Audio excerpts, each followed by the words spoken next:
Welcome to the No Quit Living podcast. Our primary objective is to motivate and inspire our listeners to never quit. The reality of life is simple. We all fall. We all fail. At times, we get knocked down. The question is, do we get back up?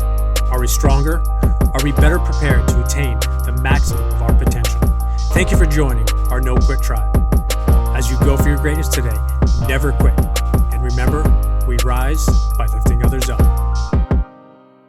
Welcome to episode number 315 of the No Quit Living podcast. I'm your host, Christopher J. Worth, and today's theme of the day is dreaming big.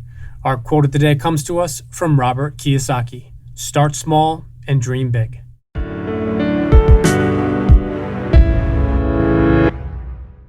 Don't forget to grab yourself a copy of The Positivity Tribe wherever books are sold and help us spread some positivity. I'm really excited to bring you today's episode. I've been a big fan of Michael Redd ever since I first saw him play in the NBA, and I'm honored to have him join us. I had such a great time connecting with him, and I hope you enjoy today's episode. Michael, I'd like to welcome you to the No Quit Living podcast. It's an honor to be on, Chris. Thank you for having me, buddy. I appreciate it. First question I ask everybody is, are you ready to positively impact at least one person today? I hope I've done it already, but yes is the answer. I'm sure you have, and I think if we can do it every day, we've had a good day. The number one objective of our show is to motivate and inspire listeners to never give up. And I was curious if you have either a no-quit story yourself or perhaps a really challenging time, personally or professionally, where you could have given up or given in, but you didn't. Yeah, I think my life epitomizes that.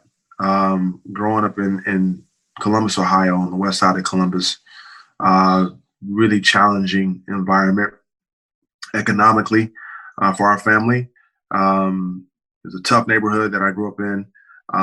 And so the notion to give up was never even a thought. We couldn't afford to. We had to keep going and moving on as a family. And so, yeah, from birth till now, that's kind of been like a theme of mine. And it's something that's non-negotiable when it comes to moving forward and persevering through any challenging times. I love that. And I love that word or that term, non-negotiable. And I think in life, especially in business and sports, it overlaps many things. Interesting question we ask everybody is, if you had to define yourself, but you could only use one word, what word would you pick? Wow. Servant. Servant? People. Yeah, that fuels me. Every day of my life is to be able to serve people, platform people, encourage, inspire. Those are the things that kind of have been like hallmarks in my life, adult life, even all the more. I just want to serve people. And I think the world would be a better place if we had that mentality. I couldn't agree more. And I think so many people unfortunately think of themselves first and foremost. And it's okay, obviously, to think of your own well-being and your family and things like that. But I think when you aim to serve first, it comes back tenfold to you. 100%. 100%. So, I'm a man of faith, and the main principle that I've garnered from being a Christian is to be able to serve people. And so I've seen it my whole life. My parents were able to serve so many people on the way, being pastors themselves. And I had great examples of that my whole young life. And so for me, it's personal for me to bring exposure to people, to have them dream bigger than they've ever dreamed before, to be able to take any limitations off their lives, psychologically, physically, that the impossible is possible. I want to touch on that for a second, because I think dreaming is something, and especially in 2020 being such a challenging year, that I think people don't do, and I don't think kids do it enough. Is that something that your parents taught you, or was that with faith as well, or maybe a combination of the both? I think a combination of both. I think imagination is incredible, right? And it's so important to have that level of imagination, even through challenging times. And the thing about life is that life, Chris, is not without challenges. I think it's how you perceive the challenge and the storm. more than anything. And so, this has been a really, really challenging year for all of us. But I think there could be great innovation and ingenuity and creativity that can come about from it. And so if we see this year right, it could be seen as an opportunity to reassess our own personal lives, evaluate what's next, what are we becoming, how has life changed, how am I changing? And those are all positives in the midst of the context around us. I'm so glad you mentioned that, because I think that's something that I've been fortunate to see with a bunch of people that are in my inner circle, is taking a difficult year. And this year has had so many different topics in regards to difficulty. And my hope in from this is, and I truly believe we will get through this, but my hope is that at the end of this, whether it's a month from now, 5 months from now, 10 months from now, we will be a different humankind in this country, where we'll never go back to what it used to be, in the sense of competing against people and wanting somebody not to do well so you can do better, and going first and foremost with hatred. So I'm really glad you touched on that, because I don't think enough people understand the value of evaluating this year and learning from it, and in essence never going back to some of the old times. Yeah, no, that's a great point, Chris. I've chosen to see quarantining differently, in a sense where it can be a source of protection, as much as it is as seen as being isolation, right?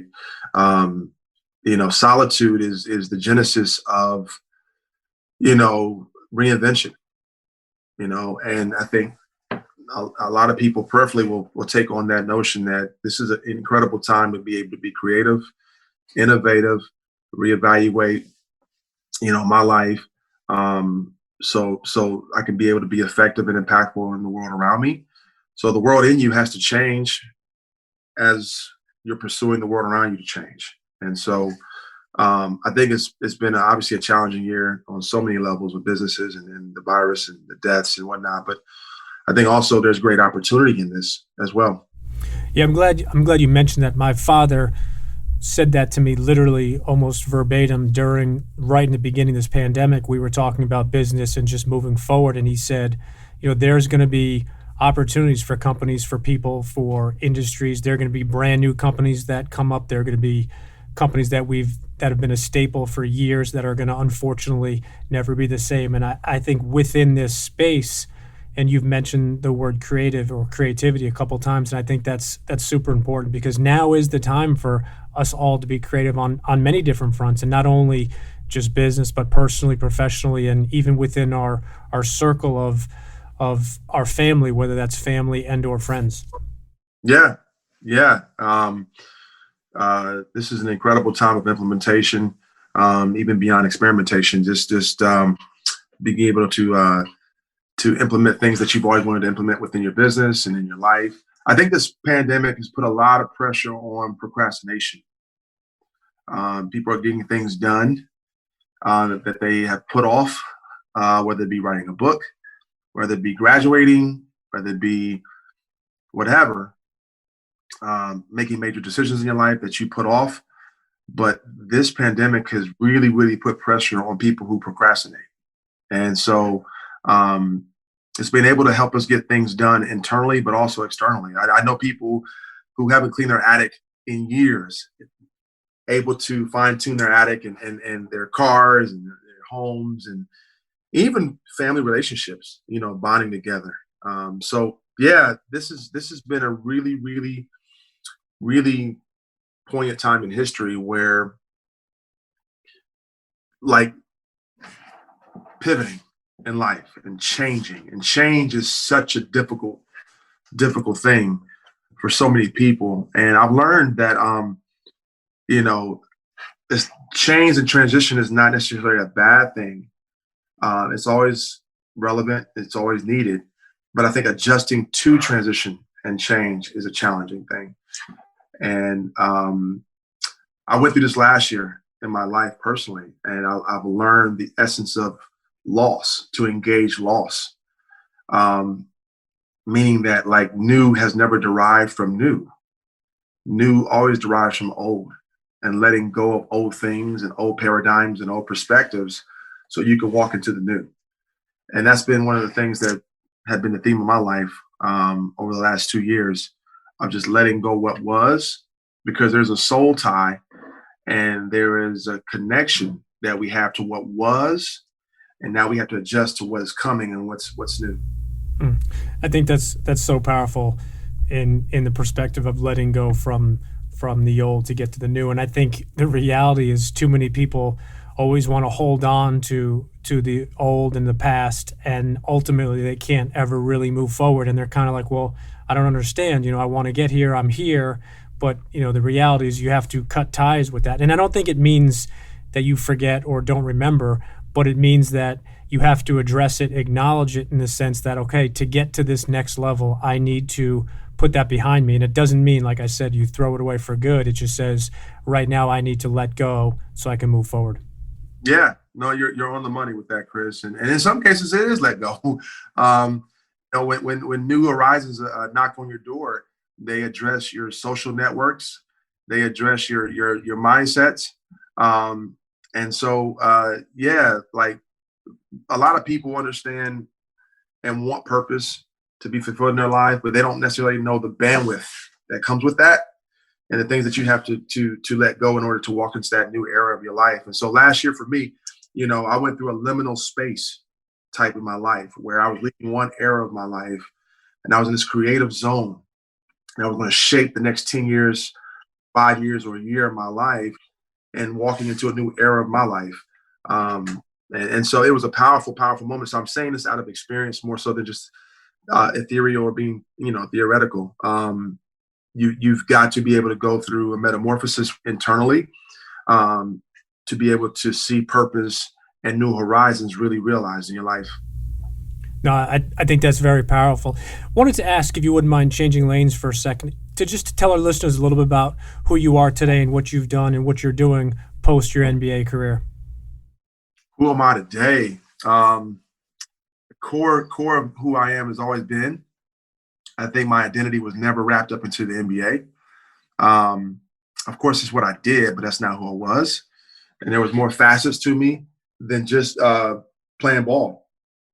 And so I wanted to challenge myself with something completely different, which makes life fun, challenging yourself with new things.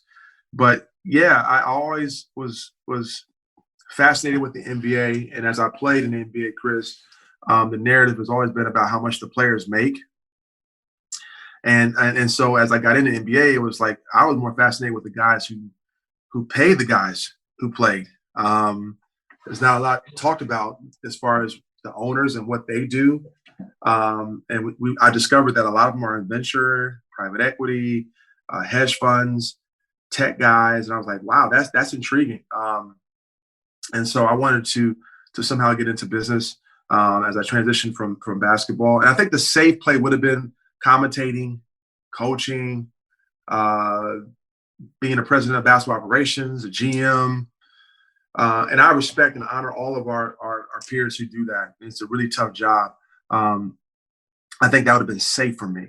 And I think I've always wanted to take risks and bet on myself, which is my podcast, Bet on Yourself. And so that thrusted me into what I'm doing now, which is really the venture world, private equity world, and helping people along the way, hiring people, platforming people, providing jobs.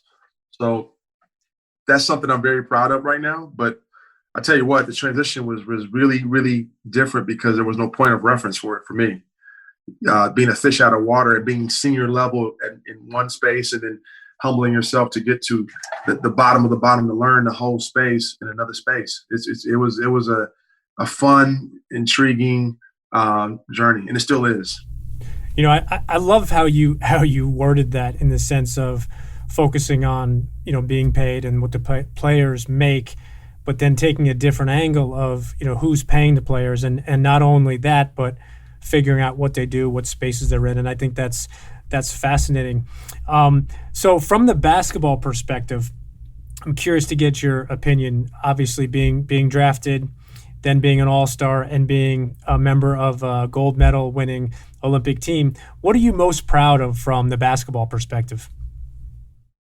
Wow. On the surface, you could say for sure the gold medal, representing your country and making it to the Olympics, and then let alone winning a gold medal, was just off the charts. It's the pinnacle of my career by far. But I think more than anything, just seeing my dream realized. Like from 8 years old, all I ever wanted to do was play ball. Now, obviously graduate high school, go to college, major in communications, broadcast journalism, whatever it may be. But ultimately, I had no contingency plan. It was, I'm going to be in the NBA. And so I had a little help from the genetic lottery where I grew between my sophomore and junior year to help those odds even the more. But I was focused from 8 years old. I remember 8 years old telling my parents, I'm gonna buy you a house and car. And they looked at me, and they, to their credit, they didn't laugh at me in the sense of like, yeah, right. But they said, okay, And so I had an atmosphere where I could dream and believe for anything. And so I just knew what I wanted to become. So like when I look back, I think just making it to the NBA and seeing your life dream come to pass, that right there, being drafted, was everything. That's awesome. And I know you and I spoke before we went live, but I read and then heard a fascinating story about your interview with Jerry Colangelo and the level in which you took to professionalism. And I wanted to ask if you wouldn't mind, hopefully not putting you on the spot here, but just touching on the importance of that interview and how serious you took the opportunity to make that Olympic team. Yeah, it was an honorable thing to be a part of. And so I wanted to treat it with the honor and respect that it deserved.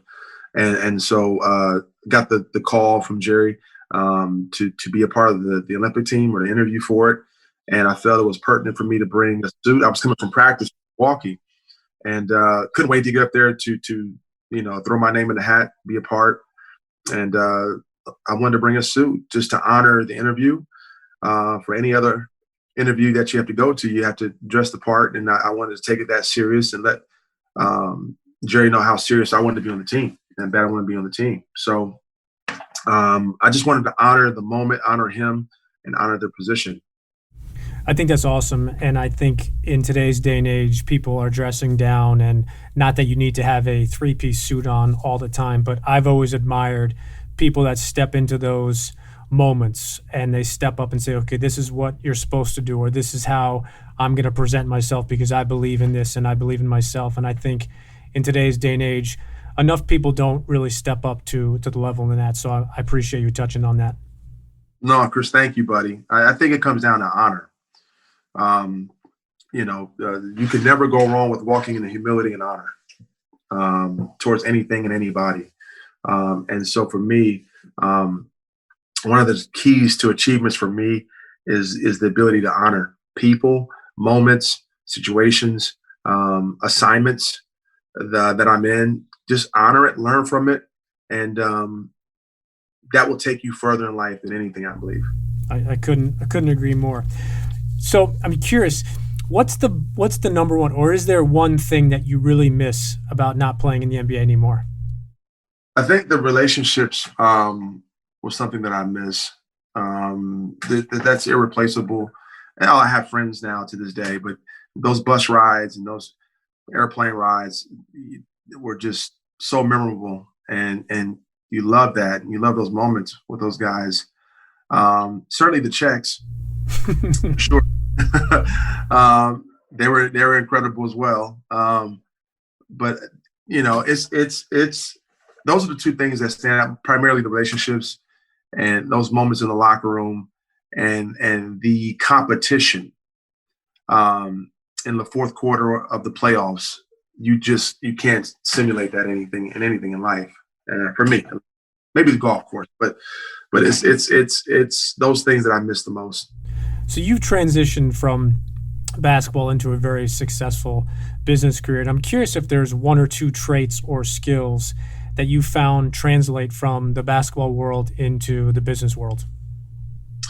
Yeah, I think teamwork is critical. One of the criteria I look at when I look into investing into anything with anybody is the team.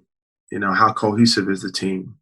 How collaborative, the experience of a team. And so those are all ingredients to winning a championship in basketball: the experience, the cohesion, the chemistry, obviously the talent.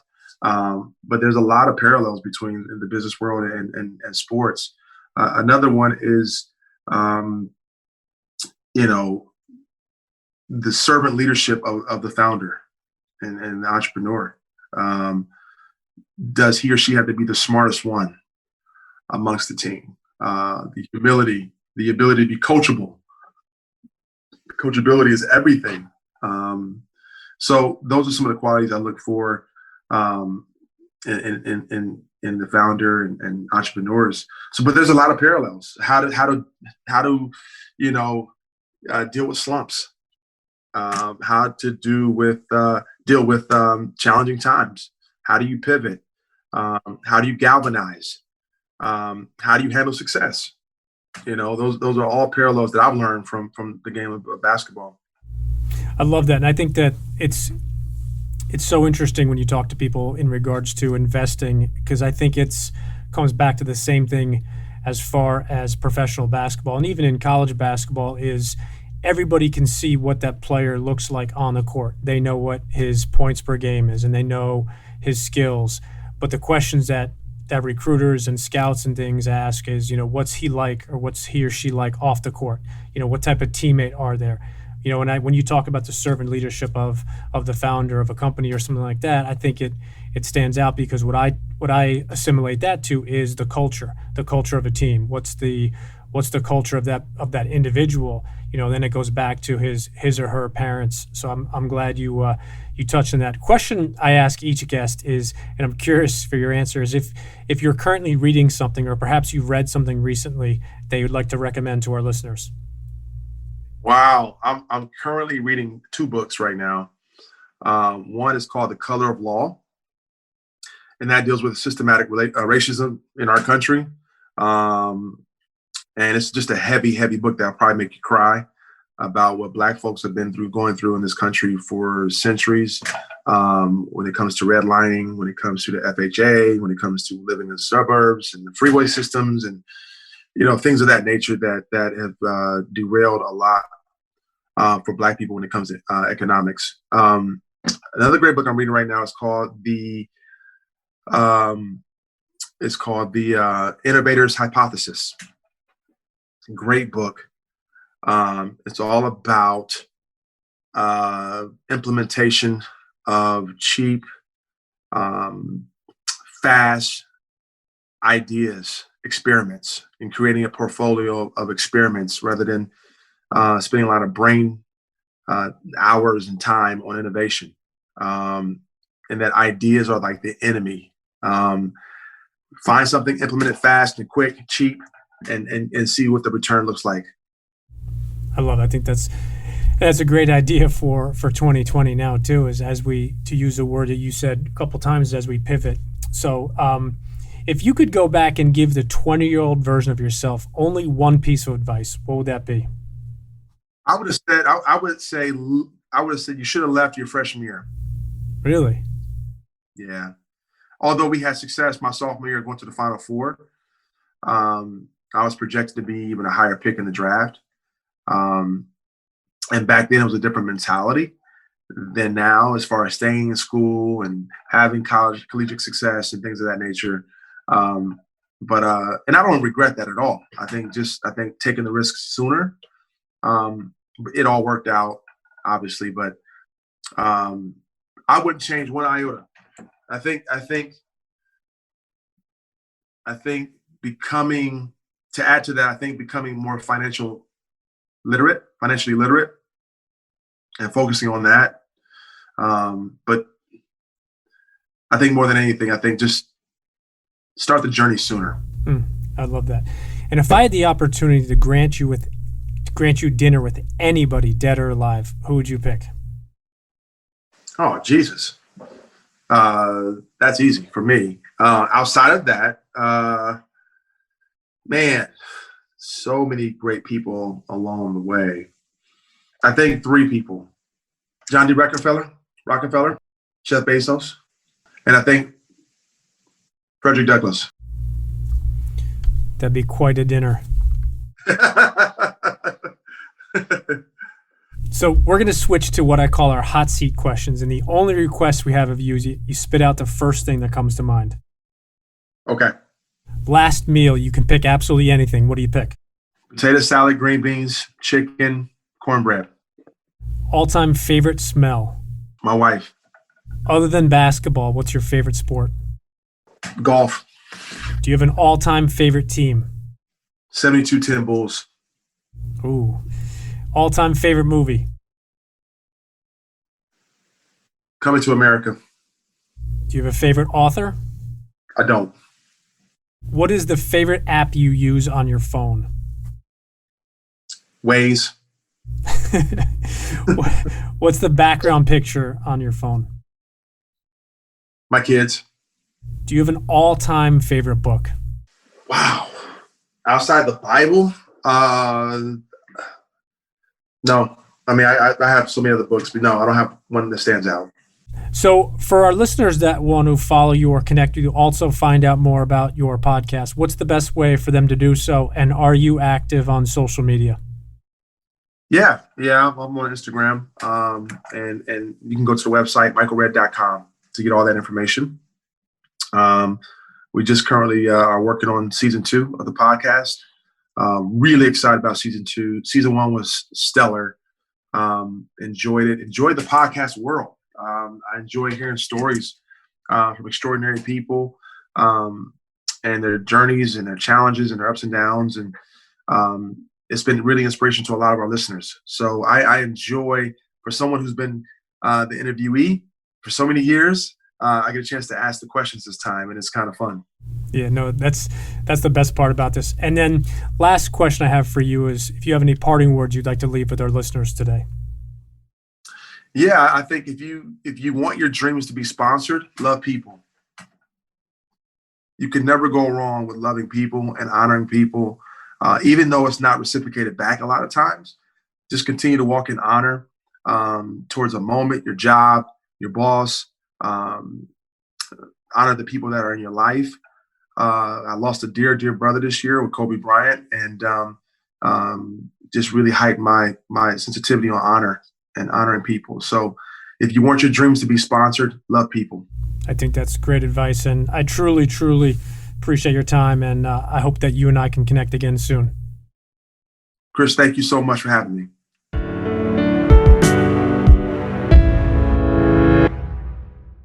Thank you for listening to episode number 315. I truly enjoyed speaking with Michael. And not only did he see his dream through of becoming an NBA player, but he excelled and then some. The title of his podcast is something that I love, The Importance of Betting on Yourself. Michael's parting words really hit me, and I would like to repeat them as we conclude today's episode. If you want your dreams to be sponsored, love people. And remember, we rise by lifting others up. And lastly, to our listeners, thank you. We truly appreciate your time, and we hope our episodes inspire you to keep on attacking life and never giving up. To quote Dr. Norman Vincent Peale, it's always too early to quit.